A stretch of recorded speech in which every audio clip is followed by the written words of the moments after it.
ሰላም ውድ የዩቲዩብ ቻናል ቤተሰቦቼ እንኳን ደህና መጣችሁ። እንዴት ናችሁልኝ? ደህና ናችሁ? እኔ በጣም ደህና ነኝ። ዛሬ የሚጣፍጥ የሀገራችንን የሻይ ብስኩት ሰርቼላችኋለሁ።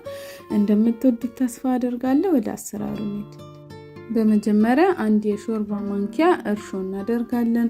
ቀጥለን አንድ የሻይ ማንኪያ ስኳር እናደርጋለን። ከዛ ግማሽ ኩባያ ውሃ እናደርጋለን። ከዛ ይሄንን አንድ ላይ እናዋህደዋለን። እንደዚህ ካዋሃድነው በኋላ አንድ 5 ደቂቃ 10 ደቂቃ እንጠብቀዋለን። ከዛ ዱቄታችንን እናዘጋጃለን። ዱቄቱ 2 ከግማሽ ኩባያ ነው። ከዛ አንድ የሻይ ማንኪያ ጨው ነው ያደረኩት። ጥቁር አዝሙድ አንድ የሻይ ማንኪያ እናደርጋለን። እንደዚህ አሸት አድርገን ስንጨምረው ይበልጥ ቃናው በደንብ ነው የሚወጣው የጥቁር አዝሙዱ። ከዛ ይሄንን አንድ ላይ እናዋህደዋለን።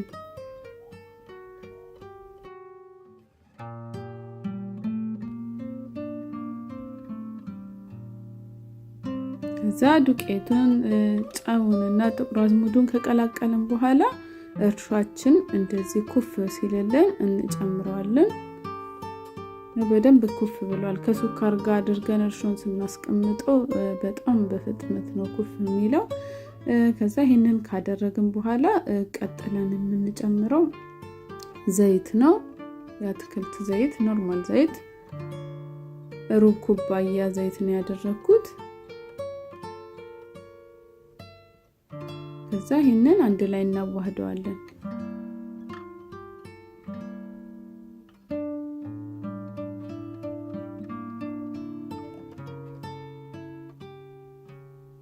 ከዛ ቀጥለን በእጃችን እናሸዋለን።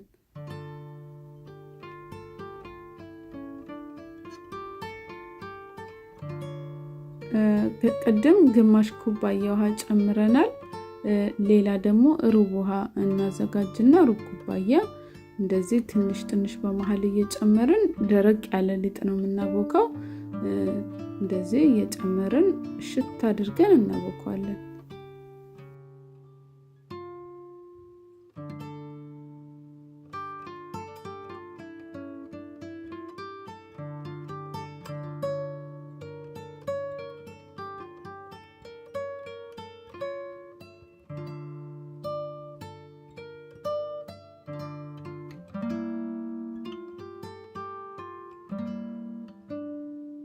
እንደዚህ በደንብ ብሽት አድርገን ካቦካነው በኋላ ይሄው ሊጡ ራሱ ፍርፍር ነው የሚለው። እንደዚህ ይሄንን ክድን አድርገን ለ1 ሰዓት እናስቀምጣለን፣ ወይም ደግሞ ደብል ሳይዝ እስከሚቦካ ድረስ ክድን እናደርጋለን። ሊጣችን ቦክቷል። እንደዚህ ኩፍ ካለልን በኋላ ቀጥለን የምናደርገው ማዳመጫችን ላይ እናደርገዋለን።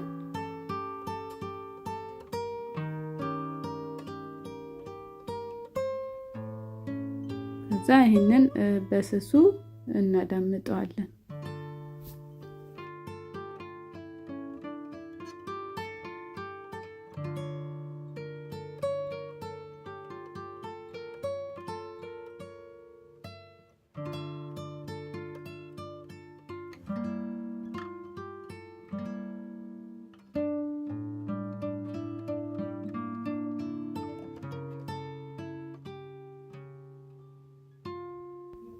ከዛ እንደዚህ እንጠቀልለዋለን። እንድጥቅልል ካደረግነው በኋላ ቀጥለን በቢላ እንቆራርጠዋለን። መጀመሪያ ጫፉን ቆርጠን እናወጣለታለን፣ ብቻውን እንጠብሰዋለን። ከዛ እንደዚህ በመካከለኛ ሳይዝ እያደረግን እንቆርጣለን።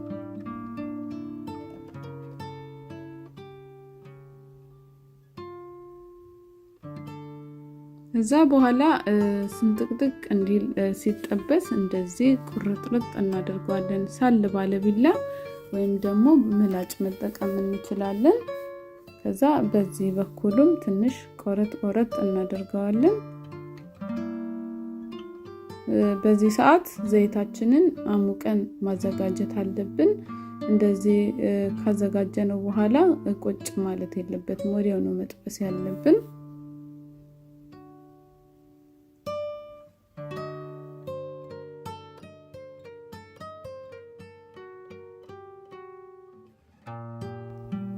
ሁሉንም እንደዚህ ካዘጋጀን በኋላ የሞቀ ዘይታችን ላይ ሊጣችንን እናደርጋለን።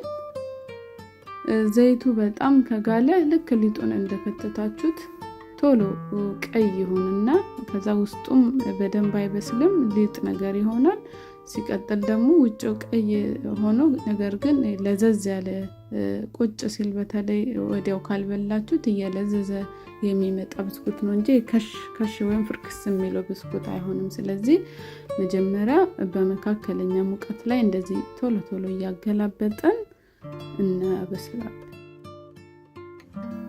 ከዛ እንዲቀላ ማለት ሲጀምር ደግሞ ሙቀቱን አነስ እናደርገዋለን። ከዛ ቀስ እያለ ቀይ እስከሚሆን ድረስ እንጠብቀዋለን።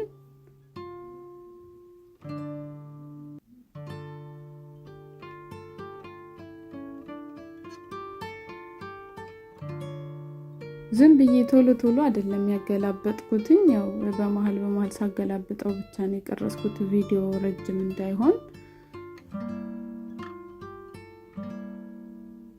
ያው ብስኩታችን እንደዚህ ቀስ እያለ በስሎ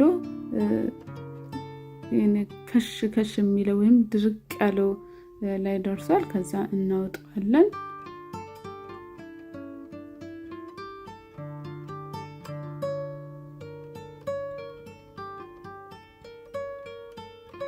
ዘይቱን ጠፈፍ እንዲያደርግልን የገበታ ሶፍት ላይ ወይ ደግሞ ጋዜጣ ነገር ላይ እናወጣዋለን።